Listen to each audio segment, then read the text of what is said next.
affaire yi bëri na de surtout xeer yi après nga préciser su la neexee Alcantara ci ñi ëpp temps de parole nga bokk franchement mais bon su ma déggee Bouba dellu si na ci contrat yi baax na wala baaxul moom mooy préoccupation am ne aar sunu réew it bi fàqeekoo ci yéen d'accordu ci ma jàpp it ni tere bi foog nga leeral ñu ko fu ko préfet teg donte Bouba expliqué na ni te man ci li ma jot a wax ak moom bëggoon naa mu ñëw ci émission bi sax mais dafa mënul ne dafa bañ objet bi ak ni nga wax kii yu bokkul yi bokk na ci raison yi ñu expliqué mais surtout aussi convocation Aliou Sall devant les enquêteurs kañ la ma laajaat la tamit parce que dama dajale ramassé maa ngi ko doon laaj ñu le Sonko ak Thierno Alassane Sall tamit ñi nanguwul dem témoigner te ne ñu xam nañ lu bëri ci mbir mi loolu yëpp noo ko ñu ko mën a tënkalee rek. ma commencé ci li nga xam ne ay considération politicienne la. xam nga lan mooy considération politicienne. mooy yow nga nekk njiit ci réew. njiit du président rek wala premier ministre ci la responsable politique ci la. nga taxaw wax ba ñu ne la kaay wax dëgg xam nga man jëluma personne procureur bi si elle fait polémique dañ ko teg nee mais dig moo leen di déglu quand même mënuñu toog ci réew nga ne lu fi nekk yëpp dara baaxu fii s'ils sont courageux su dee li ñuy wax am na nañ dem wuyu ji parce que ñoom dañoo construire seen argumentaire ci lu dul dëgg kese benn da ngay dégg ci seen propos ñu ne la un premier ministre ne la moi je ne savais pas en fait le décret m'a été présenté en conseil des ministres du dëgg le décret m'a été présenté en conseil des ministres au mois de juin ñu wane ni les 2 conseils des ministres qu'il y a eu dans les projets de décret qui ont été signés amu fa mu jóge foofu mu ne léegi kan moo wax loolu premier ministre Abdoul Mbaye si vous voulez que je précise les noms moom moo ko wax rien ne varie archive sonore yaa ngi fi. je n'étais pas on me l'a présenté en plein conseil des ministres ma signé loolu la njëkk wax après mu ne en fait dañ ko indil ñu taxawu ko dama leen di wax ni diggante bordereau d'envoi bi Aly Ngouille Ndiaye ministre de l'énergie yónni premier ministre Abdoul Mbaye décret bi il y a eu 2 semaines c'est-à-dire moom parce que tamit marche réew noonu la loolu kenn du ko soppi. c'est-à-dire aujourd'hui bu décret waree am fu muy jógee ci ay direction générale parce que direction générale boo gis dafa am législation ñoom ñooy defar projet bi boo ko defaree ba dem ci sa ministre de tutelle bu paree day defar bordereau jox ko premier ministre dafa am ay conseillers techniques am benn bureau bi nga xam ne day xool visa yi pour xool ndax lépp mot na bu paree la koy signer jox ko président de la république donc nga taxaw nga nekk premier ministre nga wax lu mel nii mooy xam nañ ni dëgg yëkkatiwu la bu dee dëgg rek moo tax ñuy wax keneen ki il se lève il est dans ses contradictions quotidiennes il a été ministre pour défendre la même chose pour dire benn luubal amu fi mooy Thierno Alassane du dëgg keneen ki jël dundam yëpp nee na bind naa livre ñu ne la léegi kaay joxe say preuve nga ne doo dem qu'on respecte nos institutions parce que nag kuñ ci rayoon sa doom ci police bi ngay dem de ci magistrat yi ngay dem donc il faut que on ne refuse pas une institution parce que ça nous arrange loolu amul fenn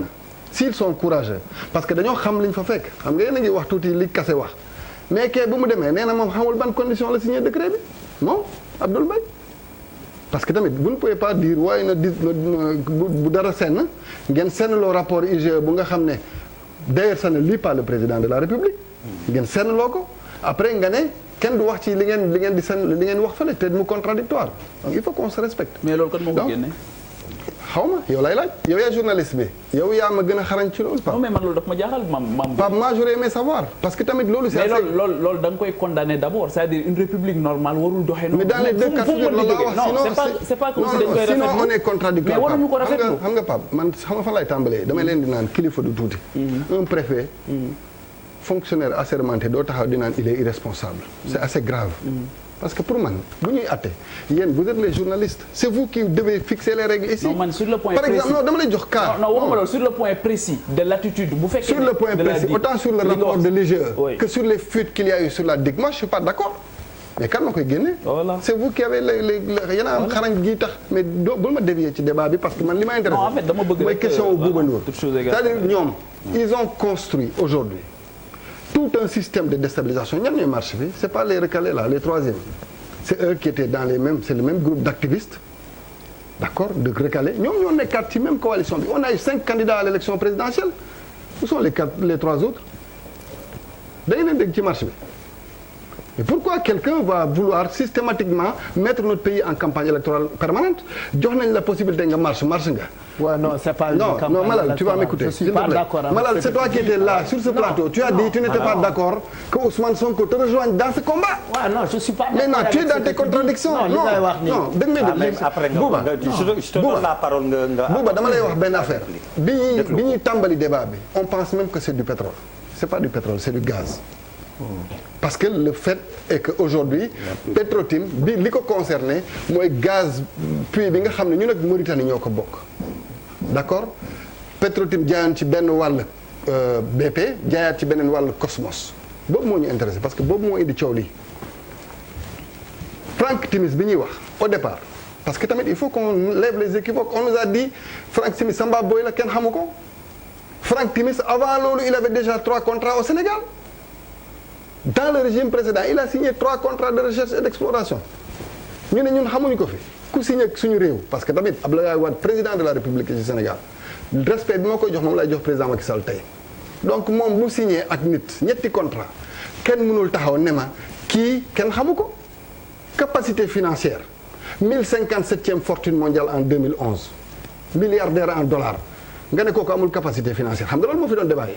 mais tu me rejoins qu'ils doivent se présenter chez le président. Je suis parfaitement d'accord et on attend Aliou Sall chez le procureur. Mais ils étaient déjà à l'OFNAC.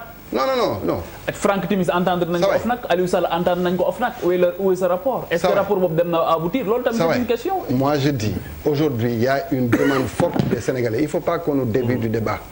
Les Sénégalais ont peur ils pensent qu'on leur a volé 10 milliards de dollars. C'est 6 000 milliards. C'est quand même beaucoup. C'est ça qui fait peur aux Sénégalais. Alors que ce puits-là, où nous on a cédé 5000 km², les Mauritaniens 5000 km² sur les 30 premières années, xam nga lan lay joxe en termes de revenus net. 60 milliards 65 milliards. ñun état Sénégal. ak Mauritanie de dollars bien sûr. waaw merci pour la précision. Ouais.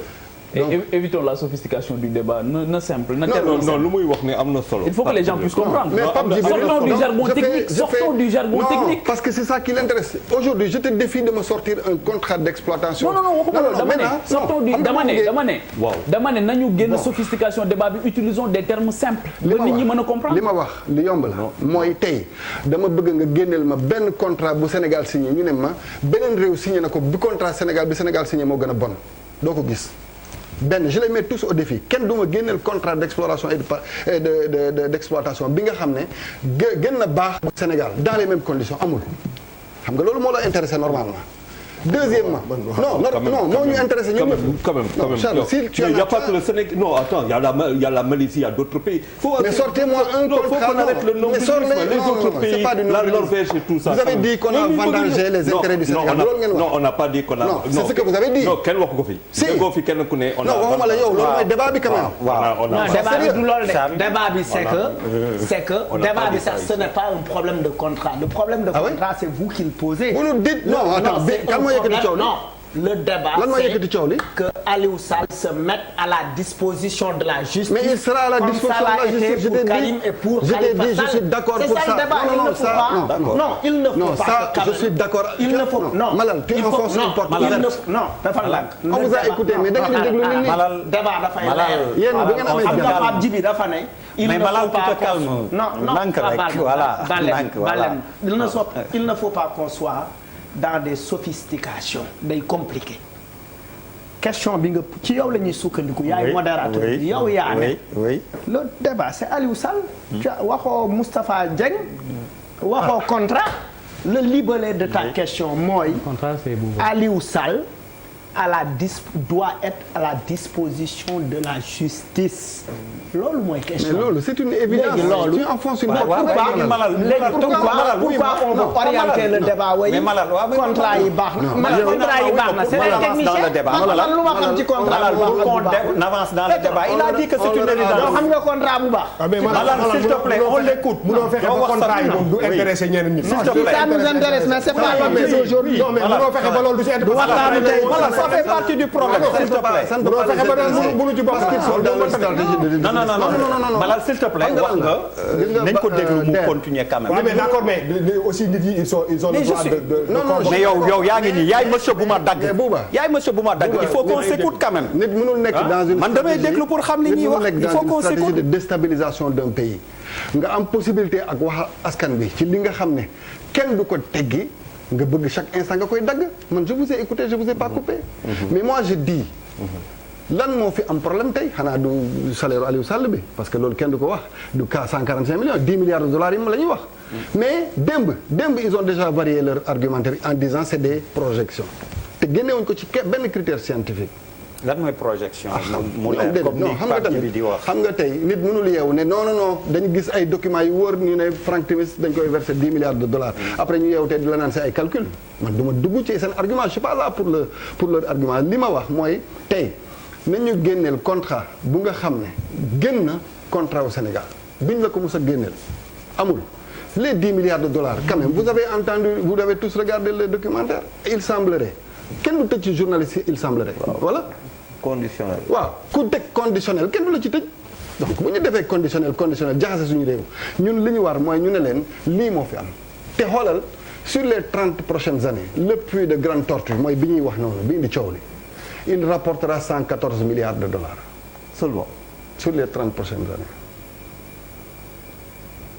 114 milliards oui. Non c'est 30 prochaines années là la wax source non ça c'est Petrosen donc c'est pas peu sur le non sur 30 ans ça va voilà on parle du gaz hein mais justement lii mooy problème bi oui et puis lii la Malal doon alerté léegi.